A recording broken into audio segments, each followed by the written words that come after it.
এটা বলে নাই যে তোমরা বাঙালি না হয়ে মরিও না, তোমরা মানবিক না হয়ে মরিও না, তোমরা মানুষ না হয়ে মরিও না, সেকুলার না হয়ে মরিও না। এই জাতীয় কোনো শব্দ এখানে আসে নাই, আসছে মুসলমান না হয়ে মরিও না। সুতরাং বোঝা গেছে যারা কবরের পরের বিশ্বাসী তাদের কাছে মোস্ট প্রায়োরিটি মুসলমান হয়ে মরাটা। কি মুসলমান হয়ে মরাটা তাদের কাছে সবচেয়ে গুরুত্বপূর্ণ। সুতরাং এটা আমরা মাথায় রাখি। কিন্তু দুনিয়াতে আমাদেরকে বিভিন্ন পরিচয় দিয়ে, বিভিন্ন শিরোনাম দিয়ে মুসলমান হয়ে মরার যে গুরুত্ব, এটা আমার দিল থেকে বের করে দিচ্ছে। বের করে বিভিন্ন পরিচয় আমাদেরকে বিভিন্ন কাজে লাগাচ্ছে, বিভিন্ন জায়গায় আমাদেরকে এস্টাবলিশ করছে, তুলে ধরছে। আসসালামু আলাইকুম ওয়া রাহমাতুল্লাহি ওয়া বারাকাতুহু। আলহামদুলিল্লাহ ওয়াহদাহু লা শারীকা লাহ والصلاة والسلام على من لا نبي بعده اللهم صل على محمد وعلى آل محمد كما صليت على إبراهيم وعلى آل إبراهيم إنك حميد مجيد اللهم بارك على محمد وعلى آل محمد كما باركت على إبراهيم وعلى آل إبراهيم إنك حميد مجيد أما بعد فأعوذ بالله من الشيطان الرجيم بسم الله الرحمن الرحيم قل يا أيها الكافرون لا أعبد ما تعبدون ولا أنتم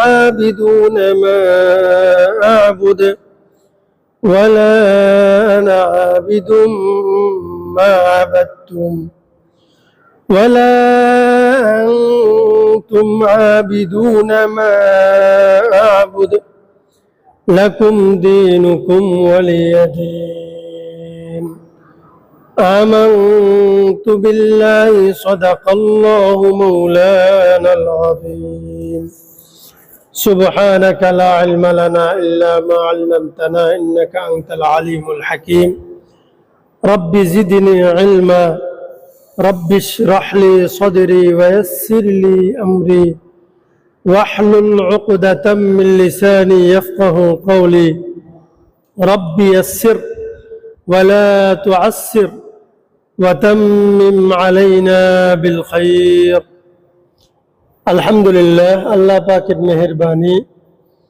আমরা আল্লাহ তাআলার ঘরে আসার বসার, কোরআন সুন্নাহ থেকে কিছু কথা বলার এবং শোনার তৌফিক পেয়েছি। এই জন্য আমরা সকলে আল্লাহর দরবারে কালিমাতুশ শুকর আদায় করছি। আলহামদুলিল্লাহ। আমরা ধারাবাহিক আলোচনা করছিলাম ঈমানের বিষয়ে। মাঝখানে আমরা রাসূল করিম সাল্লাল্লাহু আলাইহি ওয়াসাল্লামের জীবনে শীর্ষক আলোচনা করেছিলাম 2 সপ্তাহে। যেহেতু সময়টা ছিল রাসূলের জীবন নিয়ে, রাসূলের জন্ম মৃত্যু নিয়ে একটা আলোচনার সময় ছিল, এই জন্য ইনশাআল্লাহ তাআলা আজকে আমরা ঈমানের যে ধারাবাহিক আলোচনা আমাদের চলছিল সেটা শেষ করব। ওমা তৌফিক ইল্লা বিল্লাহ। ঈমানের আলোচনা শেষ করে আমরা নিয়ত করেছি আগামী সপ্তাহ থেকে নামাজের উপর আলোচনা করব বিস্তারিত। কি বলেন? ইনশাআল্লাহ। আল্লাহ আমাদেরকে কবুল করুন, আমিন। তো এই ঈমানের আলোচনার সমাপ্তি টানার জন্য আজকে আমি যে সূরা তিলাওয়াত করেছি, এই সূরা আমরা প্রত্যেকেই চিনি, মুখস্থ জানি, সূরাতুল কাফিরুন। কুল ইয়া আইয়ুহাল কাফিরুন, জানি না? এই পুরা সূরাটা নাজিল হওয়ার একটা ঘটনা আছে। যেটাকে শানে নুজুল বলে। আমরা ঘটনাটা খুব খেয়াল করব। এটা খেয়াল করলে আমরা বুঝতে পারবো ঈমান কি জিনিস, ঈমানকে কোন পর্যায়ে রাখতে হবে। কারণ শুধু এই যুগে নয়, রাসূলের যুগ থেকেই ঈমানের সওদা চলে আসছে। এজন্য আল্লাহ তাআলা সূরাতুল বাকারার মধ্যে বলেছেন, উলাইকাল্লাযীনা ইশতারাবুদ দালালাতা বিল হুদা, 16 নম্বর আয়াত।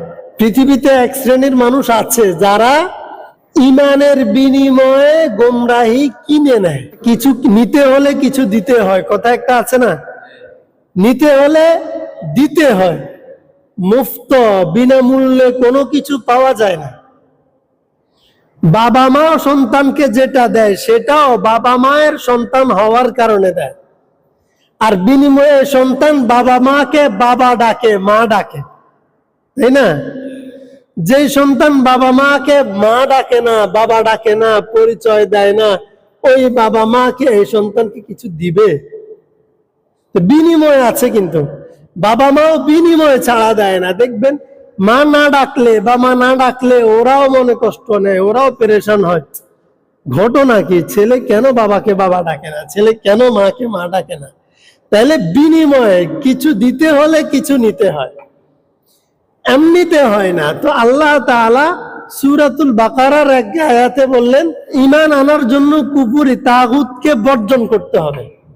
ঈমান আনবা, তাগুতকে ছাড়বা না, শয়তানি ছাড়বা না, শয়তানকে মানবা, ঈমানও আনবা, হবে না। ফামান ইয়াকফুর বিত্তাগুত ওয়া ইউমিন বিল্লাহ, ঈমান আনার পূর্ব শর্ত তাগুতকে বর্জন করা, ছেড়ে দেয়া, ফেলে দেয়া। তাগুত যে বর্জনীয়, এটা যে মিথ্যা, এটা যে ধোঁকা, এটা যে প্রতারণা, এটা যে নাফরমানি, এটা যে শিরক, এটা যে জাহান্নামের কর্ম, এই কথাটা মেনে এটাকে গ্রিনের সাথে ছুঁড়ে ফেলে দেয়া ডাস্টবিনে। না হয় কেমন ঈমান হইল? একটা নিতে হলে একটা দিতে হয়। ঈমান নিতে হলে তাগুতকে ছেড়ে দিতে হয়। তো আবার আল্লাহ বলেন যে তাগুতি গ্রহণ করতে হলে ঈমানকে ছেড়ে দিতে হয়। ঈমান ভিতরে রেখে শয়তানি বান্দরামি করব, হবে না। কুফরি করব, হবে না। এটা হবে না, আল্লাহ বলে এটা হবে না। এখন পৃথিবীর তোমরা সবাই একসাথে হইয়া জোট করে তোমরা আইডি কার্ড বানাও, আর ওখানে তোমার পরিচয় মুসলিম লিখে দাও, লেখো, এটা কবর পর্যন্ত। আল্লাহ তো হাসরের মাঠে জান্নাত জাহান্নাম দেওয়ার জন্য দুনিয়ার আইডি কার্ড চেক করবে না, দেখি কার আইডি কার্ডে ধর্ম মুসলিম লেখা, ইসলাম লেখা, কার আইডি কার্ডে ধর্ম হিন্দু লেখা, কার আইডি কার্ডে ধর্ম খ্রিস্টান লেখা। এটা কি আল্লাহ হাসরের মাঠে দেখবেন? তাহলে আইডি কার্ডে যে আমরা লেখি ধর্ম ইসলাম, এটা কোন জীবনের জন্য? মৃত্যু পর্যন্ত সময়ের জন্য। তাহলে মৃত্যুর পরে আইডি কার্ডও কাজে লাগবে না। আল্লাহ বলে উলাইকাল্লাযীনা ইশতারাউদ দালালাতা বিল হুদা, ওরা এক শ্রেণীর মানুষ, ওরা ঈমান বিক্রি করে দেয় বাজারে, ক্ষমতার কাছে, পদের কাছে, গদির কাছে, সম্পদের কাছে, ব্যক্তিত্ব কর্তৃত্বের কাছে, দলের কাছে, ধর্মীয় নেতার কাছে, পীর সাহেবের কাছে, খতিব সাহেবের কাছে, মানে যারা নাফরমান, যারা শয়তানের এজেন্ট, সে যেই পরিচয়ে আসুক, ওদের কাছে ঈমান বিক্রি করে দেয়, বিনিময়ে কুফরিটা গ্রহণ করে। নাউজুবিল্লাহ। এই যে একসাথে দুইটা হয় না, কিন্তু পৃথিবীতে এখন এটা চলছে, ঈমান এবং কুফরির সাথে সমঝোতা চলছে। কি সমঝোতা? সমঝোতা মানে থাক, তুমিও থাকো আমিও থাকি, মানে চোর এবং গৃহস্থ একসাথে চুক্তি করে গৃহস্থর ঘরে থাকবে। এটা কি হয়? চোর চুরি করতে ঘরে ঢুকছে, ধরা খাই, বলে যে ভাই আমিও মানুষ তুমিও মানুষ, এটা তো সত্য। চোরও মানুষ, গৃহস্থ মানুষ, আমিও মানুষ ভাই তুমিও মানুষ, তুমি এত অমানবিক হইও না, আমি চুরি করতে আসছি, ঠিক আছে, দরকারে তো আসছি, এটাও তো একটা বিদ্যা, চুরি বিদ্যা। আমারও তো অনেক মেহনত হয়েছে, অনেক কষ্ট হয়েছে এই চুরি বিদ্যা শিখতে, আসলাম চুরি করতে, ঠিক আছে, তোমার ঘরে আসলাম, তোমার সাথে আমার সমঝোতা হোক, তোমার ঘরে যা সামানা আছে এগুলো 50-50। অমানবিক হইও না তুমি। তুমি মানবিক হও, আমি চোর কিন্তু আমি মানুষ, তো তুমিও মানুষ আমিও মানুষ। একজন চোর একজন গৃহস্থ এটা কয় না। সালিশদার এটা বলে না যে তুমি গৃহস্থ আর তুমি চোর। এই গৃহস্থর মালিকানা এই ঘরের সব। শাস্তির মালিক হচ্ছে যে চোর, আর সম্পদের মালিক হচ্ছে যে গৃহস্থ। এটা সালিশদারে কয় না। সালিশদারে কয় তুমি অমানবিক হইবে কেন? আমরা কেমনে অমানবিক হই? ও চুরি করতে গেলে কি হয়েছে? ও তো মানুষ। তাহলে তুমিও মানুষ, সেও মানুষ। ওর সাথে তুমি নেগোসিয়েশন করো, সমঝোতা করো। তোমার ঘরে সে যে জিনিসগুলো হস্তগত করছে, পরে ধরা খাইছে, সমঝোতায় তুমি এখান থেকে 50% তাকে দিয়ে দাও। আচ্ছা ঠিক আছে, তুমি 30% ওকে দিয়ে দাও, আর বাকি 70% তুমি রাখো। এই সমঝোতায় এই সালিশ মানবেন আপনারা? কেন? কারণ আপনি বলবেন যে আরে বেটা ও মানুষ আমিও মানুষ, কথা এটা দিয়ে বিচার হবে না। বিচার হবে সে চোর আমি গৃহস্থ। হয়েছে কথা? বিচার কোনটা দিয়ে হবে? সে চোর আমি গৃহস্থ, এই পরিচয় দিয়ে বিচার হবে। সেও মানুষ আমিও মানুষ, এটা দিয়ে বিচার হবে। এখন পৃথিবীতে ইমানের সাথে যে সওদাটা হইতেছে, একটা পরিচয় আমিও মানুষ সেও মানুষ, আরেকটা পরিচয় আমিও বাঙালি সেও বাঙালি, আরেকটা পরিচয় আমি মুসলমান সে কাফের। এখন সালিশ কোন পরিচয় হবে বলেন? আমিও বাঙালি সেও বাঙালি এই পরিচয় বিচার করবেন, নাকি আপনিও মানুষ সেও মানুষ এই পরিচয় বিচার করবেন, নাকি আপনি মুসলমান সে কাফের এই পরিচয় বিচার করবেন? ধর্মের বিষয় খেয়াল করেন। ধর্মের পয়েন্টে, ধর্মের বিষয়ে এসে কোন পরিচয় বিচার করবেন বলেন? আমি মুসলমান সে কাফের, হ্যাঁ। ধর্মের বিষয় আইসা এখন যদি কেউ বলে যে দেখো তোমরা এত গোড়া কেমনে হও, মুসলমান এত হীনমন্য কেমনে হও, তুমি মুসলমান হলে কিছু, তুমি মানুষ না? সে কাফের হলে কিছু, সে মানুষ না? সেও বাঙালি তুমিও বাঙালি, যাও ধর্মের পরিচয় বাদ দিলাম, মানবিক পরিচয় বাদ দিলাম, নতুন বাটপারি শুরু হয়েছে, তুমিও বাঙালি আমিও বাঙালি, এই পরিচয়ে বিচার হবে। এই নতুন পরিচয়, নতুন বাটপারি, এটা কি নতুন বাটপারি, নতুন প্রতারণা। আমার ধর্মীয় পরিচয় গেল কই? আমি মরা বিশ্বাস করি কিনা বলেন? বলেন। মৃত্যুকে বিশ্বাস করি তো, মৃত্যুর পরের পুনর্জীবন কি বিশ্বাস করি কিনা? পুনর্জীবনে হিসাব নিকাশ, জান্নাত জাহান্নাম, শাস্তি এবং পুরস্কার বিশ্বাস করি কিনা? আচ্ছা আমি বাঙালি হয়ে যদি মরি কি কি লাভ? কবরে কোনো লাভ নেই, 1 পয়সার লাভ নেই। মানুষ হিসাবে মরলে কি কি লাভ? 1 পয়সাও লাভ নেই। মুসলমান হিসাবে মরলে 100% লাভ। সুবহানাল্লাহ। মুসলমান হিসেবে, এই জন্য আল্লাহ বলছে ইয়া আইয়ুহাল্লাযীনা আমানু, হে ঈমানদারগণ, ইত্তাকুল্লাহা হাক্কা তুকাতিহ, আল্লাহকে ভয় করার মতো ভয় করো, যেভাবে ভয় করলে মানুষ বাঁচার চেষ্টা করে, ভয় করার মতো ভয় করো। ইত্তাকুল্লাহা হাক্কা তুকাতিহ ওয়ালা তামুতুন্না ইল্লা ওয়া আনতুম মুসলিমুন। বাঙালি না হয় মরিও না এটা বলে নয়, মানুষ না হয় মরিও না এটা বলে নাই, মুসলমান না হয় মরিও না এটা বলছে। এটা মাথা ঢুকাইতেছেন নি? খবরদার, কে কোন দল করেন আমি জানি না, আর আমি কোন দল করি সেটা আপনারা জানেন না, জানেননি। এই পরিচয় আছে না আমাদের এখানে? নাই। আমিও মুহাম্মদুর রাসূলুল্লাহর উম্মত, আপনারাও মুহাম্মদুর রাসূলুল্লাহর উম্মত। এই দলে আমরা এখানে মসজিদে একসাথে আছি। আর আমাদের স্লোগান লা ইলাহা ইল্লাল্লাহু মুহাম্মাদুর রাসূলুল্লাহ। এই স্লোগানে, এই পতাকা তলে আমরা মসজিদে একসাথে আছি। এখানে যা হবে এই কালিমার দাবিতে হবে, অন্য কোনো দাবিতে কোনো কথা হবে না এখানে। এবং এখানে যারা শুনবো, যে যে দল করি, যে যে আদর্শ লালন করে, এটারে মসজিদের বাইরে রাইখা ঢুকবো। আমি বলার সময় আমারটা রাখি ঢুকছি, আপনারা শোনার সময় ওইটা রাখি ঢুকবেন। ঢুকি সবাই মুহাম্মাদুর রাসূলুল্লাহর উম্মত, এক আল্লাহর গোলাম, কালিমার আদর্শে বিশ্বাসী। এই স্লোগানে আন্তরিক হয়ে ভিতরে ঢুকি এখন কথা শুনবো আমরা, ঠিক আছে? সবাই প্রস্তুত? ইনশাআল্লাহ। আল্লাহ আমাদেরকে কবুল করুন, আমিন। তাহলে আল্লাহ বলছে ওয়ালা তামুতুন্না ইল্লা ওয়া আনতুম মুসলিমুন, তোমরা মুসলমান না হই মরিও না। কে কইছে? আল্লাহ কইছে। এটা বলে নাই যে তোমরা বাঙালি না হয়ে মরিও না, তোমরা মানবিক না হয়ে মরিও না, তোমরা মানুষ না হয়ে মরিও না, সেকুলার না হয়ে মরিও না। এই জাতীয় কোনো শব্দ এখানে আসে নাই, আসছে মুসলমান না হয়ে মরিও না। সুতরাং বুঝা গেছে যারা কবরের পরের বিশ্বাসী তাদের কাছে মোস্ট প্রায়োরিটি মুসলমান হয়ে মরাটা। কি মুসলমান হয়ে মরাটা তাদের কাছে সবচেয়ে গুরুত্বপূর্ণ। সুতরাং এটা আমরা মাথায় রাখি। কিন্তু দুনিয়াতে আমাদেরকে বিভিন্ন পরিচয় দিয়ে, বিভিন্ন শিরোনাম দিয়ে মুসলমান হয়ে মরার যে গুরুত্ব, এটা আমার দিল থেকে বের করে দিচ্ছে। বের করে বিভিন্ন পরিচয় আমাদেরকে বিভিন্ন কাজে লাগাচ্ছে, বিভিন্ন জায়গায় আমাদেরকে এস্টাবলিশ করছে, তুলে ধরছে। তো এই জন্য আমাদের এই মুসলমান পরিচয়ের গুরুত্ব বোঝার জন্য, এবং যিনি মুসলমান পরিচয় ধারণ করবে, লালন করবে, তিনি সামাজিকভাবে, রাষ্ট্রীয়ভাবে, পারিবারিকভাবে কিভাবে নিজেকে টিকায় রাখবে, সমঝোতা কতটুকু করতে পারবে কোন জায়গায়, এই বিষয় মানদণ্ড আল্লাহ এখানে দিয়ে দিয়েছেন সূরাতুল কাফিরুনে।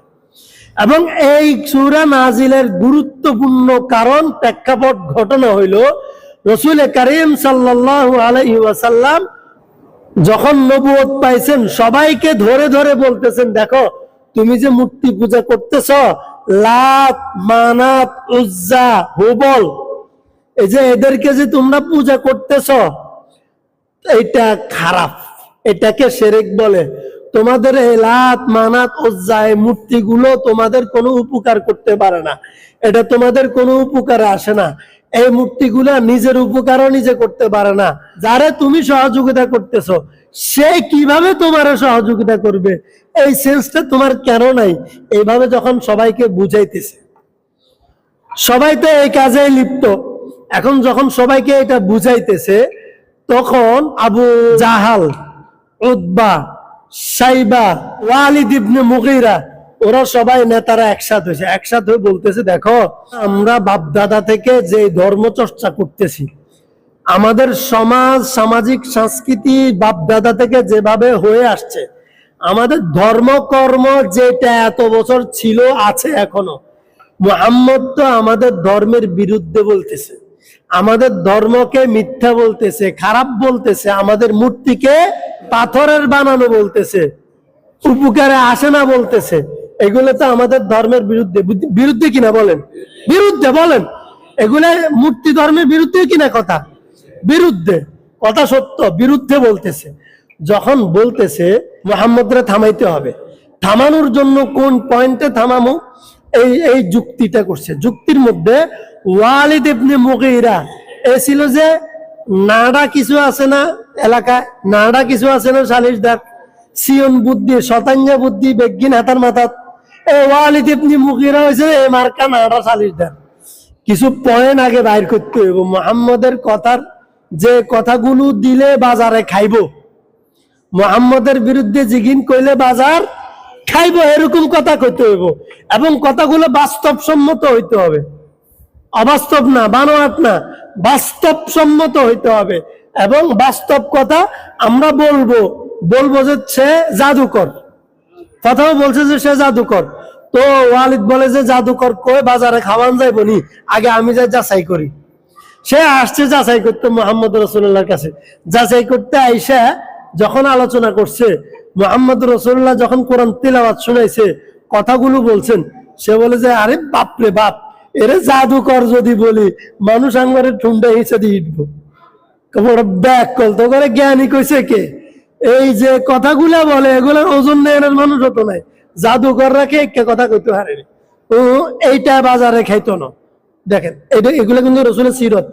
এখন ওয়ালিদ ইবনে মুগীরা বলে না, জাদুকর বলো, গণক বলো, এই বলো, সেই বলো, এগুলা বাজারে খাবে না। এমন কথা পয়েন্ট আনতে হবে যেটা বাজারে খাবে। তো বাজারে কোনটা খাইবো? এখন পর্যালোচনা করো সমাজে, তার এই দাওয়াতের কারণে সমাজে ক্রিয়া প্রতিক্রিয়া কি খেয়াল করেন। দাওয়াতের কারণে একটা ক্রিয়া প্রতিক্রিয়া আছে না, সমাজে একটা প্রভাব আছে না। এই প্রভাবটা দেখেন, ক্রিয়া প্রতিক্রিয়া কি এটা দেখেন। এখন তারা গবেষণা সেল তৈরি করে গবেষণা শুরু করছে কালিমাত দাওয়াতের কারণে সমাজে কোন প্রতিক্রিয়া সৃষ্টি হইতেছে। তারা আবিষ্কার করছে সমাজের মধ্যে এক ভাই কালিমা গ্রহণ করছে, মুহাম্মাদের কথা মানছে, আরেক ভাই মানে নাই, এখন দুই ভাইয়ের মধ্যে ফিকশন শুরু। এটা তো সত্য, মানে এক ভাই যখন মূর্তি ধর্ম ত্যাগ করে ইসলাম ধর্ম গ্রহণ করছে, তাইলে যারা মূর্তি ধর্মে আছে পরিবারের সদস্য, ওরা কি এরা পরিবারে জায়গা দিব? এরা এদেরকে জোর প্রয়োগ করি, প্রেশার ক্রিয়েট করি, আবার তাদের ধর্মে ফিরিয়ে নেওয়ার চেষ্টা করবে না? যদি ফিরে না যায়, এরা হাতের মধ্যে রশি দিবে, পায়ের মধ্যে শিকল লাগাবে, ঘরের মধ্যে বেঁধে রাখবে, করবে না? আর না হয় বাড়ি থেকে বের করে দিবে। এটা একটা পারিবারিক অশান্তি কিনা বলেন? না না বলেন, সত্যি সত্যি তো অশান্তি, একটা সত্যি সত্যি অশান্তি কিন্তু পারিবারিক। বলে হ্যাঁ, একটা পয়েন্ট পাইছি, মুহাম্মাদের কালিমার দাওয়াতের প্রভাবে মক্কার ঘরে ঘরে পারিবারিক অশান্তি সৃষ্টি হয়ে গেছে, ভাইয়ে ভাইয়ে বিভেদ তৈরি হয়ে গেছে। এক ভাই কালিমা পড়ে, এখন ভাইয়ের সাথে ভাইয়ের ফিকশন, অথবা সন্তান কালিমা পড়ছে, মায়ের সাথে সন্তানের ফিকশন। যেমন হযরত আবু হুরায়রা রাদিয়াল্লাহু তাআলা আনহু যখন কালিমা পড়ছে, তখন ওনার মা ওনাকে মারধর শুরু করছে, গায়ে আঘাত করছে, লাঠি দিয়ে পিষছে, নির্যাতন করছে। কেন? তুমি মুহাম্মাদের কাছে কেন যাও? মুহাম্মাদের কাছে যেতে দিতে। পারিবারিক অশান্তি কিনা বলেন? অশান্তি কিনা? পারিবারিক অশান্তি কিসের কারণে? কালিমার দাওয়াত দেওয়া শুরু করছে, পারিবারিক অশান্তি শুরু হয়েছে। এখন ওরা এই পয়েন্টটা আছে, হ্যাঁ এই পয়েন্ট ঠিক আছে, তো এই পয়েন্ট নিয়ে তারা সবাই একসাথ হইয়া নবীজির চাচা আবু তালেব, নবীজির অভিভাবক এবং মক্কার কাফেরদের নেতা, ওনার কাছে আসছে। কথাকে কিন্তু মাথায় ঢুকাবেন, এগুলা আমাদের ইমানের জন্য প্রয়োজন। আয়েশা বলে যে, আবু তালেব লিডার, আপনি তো আমাদের লিডার, আপনার ভাতিজা আপনার আশ্রয় প্রশ্রয় থাইকা যে উৎপাত শুরু করছে সমাজে, তার এই কালিমার দাওয়াতের কারণে, তার উৎপাতের কারণে ঘরে ঘরে এখন কুন্দল শুরু হয়ে গেছে। ভাইয়ে ভাইয়ে বেজাল, ভাইয়ে বোনে বেজাল, সমাজে সমাজে বেজাল, বংশে বংশে বেজাল, এই বাড়িতে সে বাড়িতে বেজাল, মালিকের সাথে তার গোলামের সাথে বেজাল। কি? হযরত বেলাল হাবশী রাদিয়াল্লাহু তাআলা আনহু, তিনি এক মালিকের গোলাম ছিল। যখন বেলাল হাবশী কালিমা পড়ছে, মালিকে জানছে, বেলালকে আয়েশা বলে, এই মুহাম্মাদের উপর কালিমা পড়ছে, কালিমা ব্যাক কর। বলে না, আহাদ, আমি এক আল্লাহ ছাড়া আর কাউকে মানি না। বেলাল হাবশীকে ধরছে, নির্যাতন করছে, গরম বালুর মধ্যে শোয়াইছে, বুকের উপর বড় পাথর চাপা দিছে, গলার মধ্যে রশি লাগাইছে। কিশোর গ্যাং আছে না আমাদের সমাজে, এই কিশোর গ্যাং এর মতো তখনও কিশোর গ্যাং ছিল, ওই কিশোর গ্যাং গুলার লাগাই দিছে। ওরা গলার মধ্যে রশি লাগাইয়া মক্কার অলিতে গলিতে টেনে হেসে নির্যাতন করছে, অকথ্য নির্যাতন করছে। একজন মালিক তার গোলামকে যখন এভাবে নির্যাতন করে, এটা কি একটা বিশৃঙ্খলা কিনা বলেন? কিসের কারণে হয়েছে? কালিমার দাওয়াত শুরু হয়ে গেছে। কালিমার দাওয়াত শুরু হয়ে গেছে মানে আপনি যখন কোনো কিছু গোছাবেন, গোছানোর জন্য আগে এটাকে আইল্লাতে হয়, আইল্লার লাগে। আপনি তাক গোছাইবেন, তাকের মধ্যে মাল জিগিন আছে, এগিন সব বাইর করেন, বাইর করলে কি দেখতে গোছাঞ্জা লাগবে না আইল্লাঞ্জা লাগবে? আপনারা যখন ঘর ঝাউ দেন, ঈদ আইলে ঘর যখন ঝাউ দেওয়া শুরু করে, তখন একটু আগে আপনি খাটের মধ্যে হতাত আছিলেন, অন আপনি ঘরের মধ্যে হানা দিলে গাত বালু লাগে, ধুলা বালি লাগে, লাগে কিনা? গছ যখন ঝাউ দেওয়া শুরু করে, এটা এখন পরিপাটি হচ্ছে, এটা এখন সাজগোজ হচ্ছে। যখন সাজগোজ হয়, হওয়ার আগ পর্যন্ত ওই সময়টা থেকে একটু এলোমেলো এলোমেলো এলোমেলো লাগে। আপনি একটা ঘর করবেন, করার আগে আগেরটা ভাঙবেন, এখানে ভাঙতেছেন, তাহলে ভাঙতেছেন আবার করতেছেন, গড়তেছেন, দুইটা যখন একসাথে হবে, এখানে ভাঙ্গাচুরা জিনিস, ওখানে গড়ার জন্য আবার ইনস্ট্রুমেন্ট, দুইটাই অসম্পূর্ণ। দেখতে কি সুন্দর লাগবে না এলোমেলো লাগবে? বলেন বলেন, এলোমেলো না? তাহলে ধর্মের সূচনা এখন মক্কার সমাজটা গোছাবে, সাজাবে, এখন সূচনা হয়ে গেছে। এক ধর্মে ছিল, মূর্তি পূজারী ছিল, বিশৃঙ্খল ছিল, নারী বিদ্বেষী ছিল, মদ্যপ ছিল, মাতাল ছিল, এবং তারা নারী নির্যাতন করত, সুদী কারবারি ছিল, কথায় কথায় খুন কা বদলা খুন, মানুষে মানুষে কাটাকাটি মারামারিতে লিপ্ত হইতো।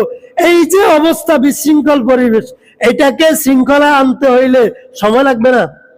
যখন শুরু হবে, কিছু মানুষ ভালো হইলো, কিছু মানুষ খারাপ রইলো।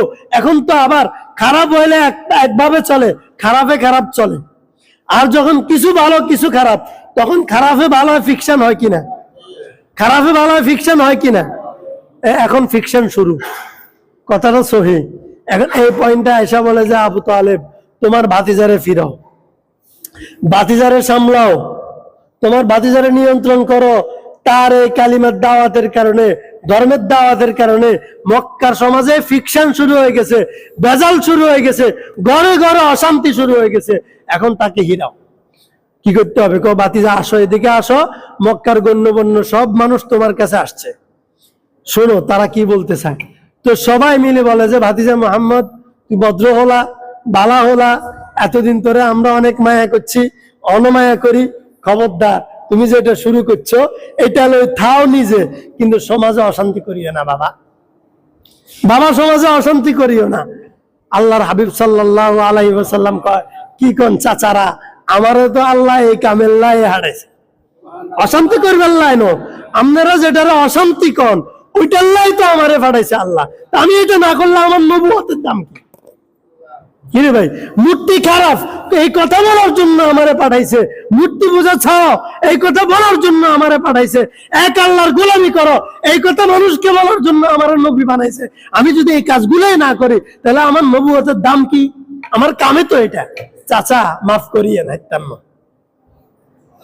বলে যে তাইলে শোনো, বুঝছি তোমার নেতা হওয়ার শখ জাগছে, নেতা হওয়ার যাক, তুমি তাও মানে যাও, আমাদের কথা শুনো, সমাজে অশান্তি করিও না, মানুষের কালিমার দাওয়াত দি, মূর্তির বিরুদ্ধে বলি, মন্দির ফেগড়ার বিরুদ্ধে বলি, আমাদের ধর্মের বিরুদ্ধে বলি, এগুলোর শিরক বেদাত বলি, শিরক বলি, অশৃঙ্খল করিও না। তুমি নেতা হওয়ার শখ জাগছে তো, আমরা তোমাকে মক্কার নেতা বানাই দিব। বলে যে আমি তো নেতা হওয়ার জন্য আসেন, আমি নবী হয়েছি। আরে ভাই নেতাগিরি কি, নবীগিরি হয়েছে আসল। আমি বুঝি নবীগিরি চাই, নেতাগিরি দেখতাম। কিরে ভাই, এরপরে আচ্ছা বুঝলাম, গরিবের হলা তো টাকা পয়সা দরকার, বুঝছি, ঠিক আছে, কত টাকা লাগবে, কতরে টাকা দি, বলো। আরে বহুত পাহাড় স্বর্ণ বানাইতে বললে তো আল্লাহ আমার স্বর্ণ বানাই দিতেছে, অফার তো আছে, কিন্তু আমি তো টাকা পয়সা এগুলারে পিছনে লাথি মারে রেখে দিছি, এইটা বাদ, এটারে রেখে দিছি পিছনে, এটার অভাব নেই আমার। আমি যদি চাই, যে মালিকের গোলাম আমি, ওই মালিকের কাছে চাইলে দুনিয়ায় যত সম্পদশালী শিল্পপতি আমি হইতে পারি, তোমরা কল্পনাও করতে পারো না। আর আমি জান্নাতের মালিক, তোমরা কেডা? টাকাও দরকার নেই আমার। তাহলে বুঝছি, সুন্দরী একটা মেয়ে দিলে হয়তো মাথা ঠিক হয়ে যাবে। ঠিক আছে, মক্কার সবচেয়ে সুন্দরী মেয়ে যেটা, ওইটা তোরে বিয়ে করে দিব, যা। তাহলে তিনটা অফার, কয়টা? পদের অফার, পদের নেতা বানাইব, উপজেলার পদ দিয়ে দিব, জেলার পদ দিয়ে দিব, এমপি নমিনেশন দিয়ে দিব, নেতা বানাম। 2 নম্বর টাকা দিব, 3 নম্বর নারী দিব। এই তিনটা জিনিস ইমান নষ্ট করে। তাহলে বুঝা গেছে, এই তিনটা জিনিস মাথায় রাখেন। কাফের গোষ্ঠী, শয়তানের বাচ্চারা মুসলমানদেরকে ইমান হরণ করার জন্য 3টা কৌশল হাতে নেয়। কয়টা? 3টা কৌশল, 3টা অস্ত্র ব্যবহার করে।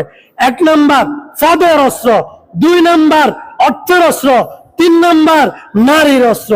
এই 3টা অস্ত্র তারা ব্যবহার করে। নবীকে ব্যবহার করছে এই 3টা অস্ত্র। রসুল বলে যে, ও চাচারা, আমার ডান হাতে যদি সূর্য এনে দেন, বাম হাতে যদি চাঁদ এনে দেন, হবে না। কি? হবে না। এরপরে চতুর্থ অস্ত্র, চতুর্থ অস্ত্র আছে বর্তমান বাংলাদেশ যেই নীতিতে চলে, সেকুলার অস্ত্র। চতুর্থ অস্ত্র কি? সেকুলার অস্ত্র। সেটা কি? সেকুলার নীতি, এটা আমাদের আধুনিক রাষ্ট্র ব্যবস্থার থিওরি না, সেকুলার নীতি ইবনে মুগীরা তার থিওরি। আবু জাহালদের ওই সিদ্ধান্ত থেকে সেকুলার নীতি বাস্তবায়ন হয়ে আসছে। রসুলকে চতুর্থ অফার করছে, ঠিক আছে মুহাম্মদ, যেহেতু তুমি চাও মানুষ তোমার ধর্ম গ্রহণ করুক, তোমার ধর্ম প্রচার হোক।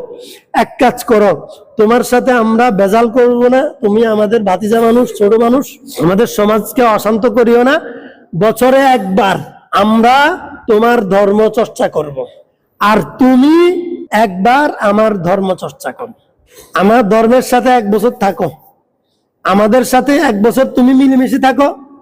সহজ কথা যেটা, সেকুলার নীতি যেটা, তুমি মুসলমান হিসেবে, কালিমাওয়ালা হিসেবে স্বতন্ত্র আদর্শ লালন করবা, নিজেকে স্বতন্ত্র করে ফেলবা, এটা করা যাবে না। তুমি 1 বছর আমাদের সাথে মিলেমিশে একাকার হয়ে যাও, 1 বছর আমরা তোমার সাথে মিলেমিশে একাকার হয়ে যাব, আমরা 1 বছর তোমার সাথে মিলেমিশে একাকার হয়ে আমরা দেখব তোমার ধর্মের সৌন্দর্য। আমাদের কাছে যদি মনে হয়, প্রমাণ হয় তোমার ধর্ম সত্য, তোমার ধর্ম নিষ্ঠ, তোমার ধর্ম সুন্দর, আমরা সবাই তোমার ধর্ম গ্রহণ করব। আর 1 বছর আমাদের সাথে একাকার হয়ে একনিষ্ঠভাবে থাইকা তুমি যদি দেখো যে আমাদের ধর্মের মধ্যে সৌন্দর্য আছে, তুমি আমাদেরটাও গ্রহণ করবে, অসুবিধা কি? আমরা মিলিমিশি থাই। শেষ কথা কি, আমরা মিলিমিশি থাকি। প্রথম 3 অফারের পরে যখন 4র্থ অফার করছে যে মিলেমিশে থাকবো, তাইলে হতে পারে আমাদের মধ্য থেকে কিছু মানুষ তোমার ধর্ম গ্রহণ করবে। তখন আল্লাহ বলে যে আর চুপ করে থাকার সময় নেই, ও জিবরাইল তাড়াতাড়ি যা, আমার রাসূলকে দায়িত্বহীন কণ্ঠে ঘোষণা শুনিয়ে দাও, কুল ইয়া আইয়ুহাল কাফিরুন। ও রাসূল, এতক্ষণ তো আপনি আপনার মতো করে বলছেন, তারা শুনতেছে না, এখন আপনি আমার মতো করে বলেন, হে কাফেরের বাচ্চারা, হে কাফের সম্প্রদায়, ইয়া আইয়ুহাল কাফিরুন। এতদিন বলছি হে আমার চাচারা, হে আমার সমাজের মান্যগণ্য মানুষজন, হে আমার সমাজের সম্মানিত মানুষ, হে মক্কার নেতারা, এতদিন এভাবে বলেছি। এখন আল্লাহ বলে যে মুহাম্মদ, তুমি তোমার পৈতৃক কারণে, তোমার বংশের কারণে, তোমার সমাজের কারণে এতদিন লেহাজ রেখে কথা বলছো, ভদ্রতা রেখে কথা বলছে। এখন যেহেতু তারা তোমাকে সেকুলার হওয়ার অফার করতেছে, সেকুলারিজম শিক্ষা দিচ্ছে, যখনই সেকুলারের প্রশ্ন তোমার কাছে আসছে, তখনই তুমি তাদেরকে বলে দাও, এতদিন আমার সমাজের আপনারা কাফের ছিলেন, আমি মুমিন ছিলাম, একই সমাজের সন্তান ছিলাম, কিন্তু আপনাদের আমার পরিচয় স্পষ্ট ছিল না। এখন আল্লাহর ভাষায় আপনাদের পরিচয় এবং আমার পরিচয় স্পষ্ট করছি, ইয়া আইয়ুহাল কাফিরুন, হে কাফের সম্প্রদায়। কাদেরকে বলতেছে? সমাজের মান্যগণ্য মুরব্বী ব্যক্তিদেরকে বলতেছে কাফের। এখন আমি যদি হিন্দুদেরকে বলি ভাই আপনি কাফের, নাস্তিককে বলি ভাই আপনি কাফের, খ্রিস্টানদের বলি ভাই আপনি কাফের, বলবো যে এই তো ধর্মীয় গোড়ামি শুরু হয়ে গেছে। এখন ধর্মীয় গোড়ামি আরে কবেন না, নবীরে কনের, আর নবীরে এটা কোয়াইছে কে? তাহলে গোড়ামি আমনে কারে কন? আমনের মতো বেঈমানের কথাই নিয়ে আমি চলতাম সমাজে।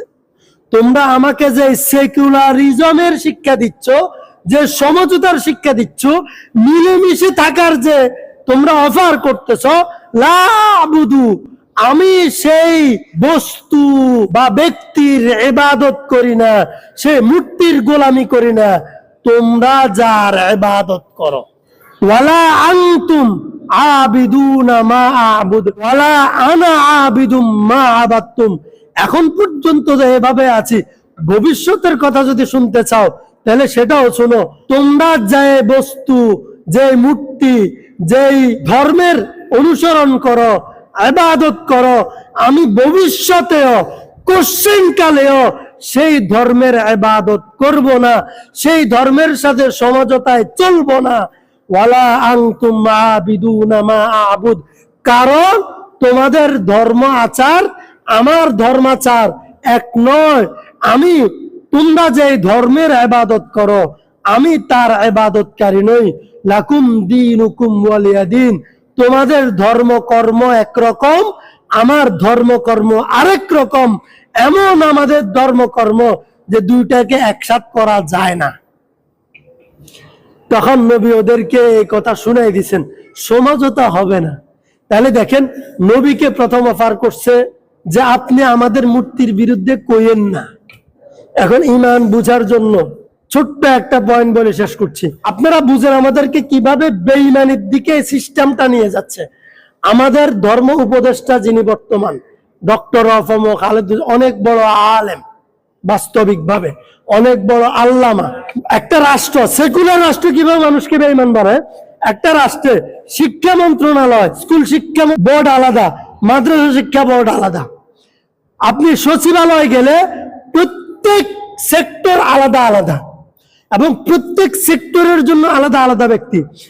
ধর্মের বিষয়ে আসি, তারা কি করে, যত ধর্ম আছে সব ধর্মকে এক গ্লাসে ঢুকাইয়া একজন আলেমকে বা একজন মুসলমানকে সব ধর্মের লালনকারী, পালনকারী, সাহায্যকারী, সহযোগিতাকারী হিসেবে রাষ্ট্রের পক্ষ থেকে দায়িত্ব দেয়। সে ধর্ম উপদেষ্টা হোক, ধর্মমন্ত্রী হোক। একজন মানুষ যখন মুসলমান হয়, মুসলমান হওয়ার পরে রাষ্ট্র যখন তাকে বলে যে তুমি ধর্মমন্ত্রী বা ধর্ম উপদেষ্টা, তখন সে রাষ্ট্র বলে যে তুমি শুধু মুসলমান হইলে কি হবে, তুমি শুধু মুসলমানদের ধর্মমন্ত্রী নও, তুমি হিন্দুদেরও ধর্মমন্ত্রী। হয়ে গেল কিনা? কিন্তু আল্লাহ দেখেন, ধর্মমন্ত্রী হইলে সে কি করতে হবে? ওখানে গিয়া মূর্তি পূজাকে অ্যাপ্রিসিয়েট করতে হবে। করতে হবে কিনা? মূর্তি পূজা যেন সুন্দরভাবে আদায় হয়, এটার জন্য আয়োজন করতে হবে। দেখেন না, আমাদের ধর্মমন্ত্রী, আমাদের ওস্তাদ, আমাদের আলেম, কিন্তু আমরা ইমানের খাতিরে সমালোচনা করতে দুইবার চিন্তা করব না। তিনি এই বছর আবার শারদীয় পূজার উৎসব উপলক্ষে ধর্ম উপদেষ্টা গেলেন, প্রধান উপদেষ্টা গেলেন, সবাই তো মুসলমান। দেখেন, যাইয়ে সেখানে মঞ্চে বসছেন, আর ওরা ওদের নৃত্য, যেটা তাদের ধর্মের নৃত্য, ওইটা করতেছে। এরা দেখে দেখে এটা উপভোগ করতেছে। কেন? এখন যখন আমরা বলতেছি, তখন কেউ কেউ বলতেছে, আরে ভাই, উনি তো শুধু মুসলমানদের ধর্ম উপদেষ্টা নয়, উনি তো সব ধর্মের ধর্ম উপদেষ্টা। বুঝলাম, আপনাকে রাষ্ট্র সব ধর্মের ধর্ম উপদেষ্টা বানাইছে, আপনার ধর্ম আপনাকে অনুমতি দিছে কিনা? রসুলরে অনুমতি দিছেনি। এখন সেখানে যাওয়ার পরে দায়িত্ব কি ছিল? রসুলরে প্রথমে বলছে আপনি মূর্তির বিরুদ্ধে বলবেন। তারা তো প্রথমে আসে বলছে আপনি আমাদের মূর্তির বিরুদ্ধে বলিয়েন না। এখন ধর্ম উপদেষ্টা সেখানে যায় কি এটা বলবে যে আপনাদের ধর্ম এটা তো ভুল, এটা তো মিথ্যা, আপনারা ইসলাম ধর্ম গ্রহণ করুন? এটা তো দাওয়াত দেয়া তো আমাদের কাজ। তিনি কি ওখানে যে এটা বলতেছে? না, বলতেছে আমরা চাই তোমাদের উৎসব যেন সুচারুরূপে পালন হয়, যেন কেউ বিশৃঙ্খলা করতে না পারে, যেন তোমাদের ধর্ম পরিপূর্ণভাবে তোমরা আদায় করতে পারো, তোমাদের মূর্তির যত শিরক আছে, যত সবকিছু যেন এস্টাবলিশড হয়। এই কথা যখন কোন মুসলমান বলে, তার ইমান থাকে? ইমান থাকে না। এখন রাষ্ট্র কি করতে হবে? রাষ্ট্রের দায়িত্ব ছিল একজন মুসলমানকে ধর্মীয় জায়গায় সেকুলার না হয়ে, ধর্মীয় জায়গায় তারা স্বতন্ত্র, হিন্দুদের জন্য, হিন্দু ধর্মের জন্য একজন হিন্দু ধর্ম উপদেষ্টা বানাবে, বৌদ্ধ ধর্মের জন্য বৌদ্ধদের একজনকে বৌদ্ধ উপদেষ্টা বানাবে, এবং মুসলমানদের জন্য মুসলমান একজনকে ইসলাম ধর্মের উপদেষ্টা বানাবে। তাহলে ধর্মের স্বাতন্ত্রিকতা রক্ষা হয়। আর যখন মুসলমানরা আপনি সকল ধর্মের উপদেষ্টা বানাবেন, তখন রক্ষা হয় না। আপনি দেখবেন কোন অমুসলিমকে কখনো ধর্মমন্ত্রী বানায় না। কেন বানায় না জানেন? হিন্দুরে বানাইলে হিন্দু তার ধর্মকে জলাঞ্জলি দিয়ে ইসলাম ধর্মকে সে ব্যাকআপ দিবে না। খ্রিস্টান, ইহুদি, নাস্তিককেও ইসলাম ধর্মকে ব্যাকআপ দিবে না। তাদের আদর্শ তারা জলাঞ্জলি দিবে না, তাদের আদর্শ থেকে বিচ্যুত হবে না।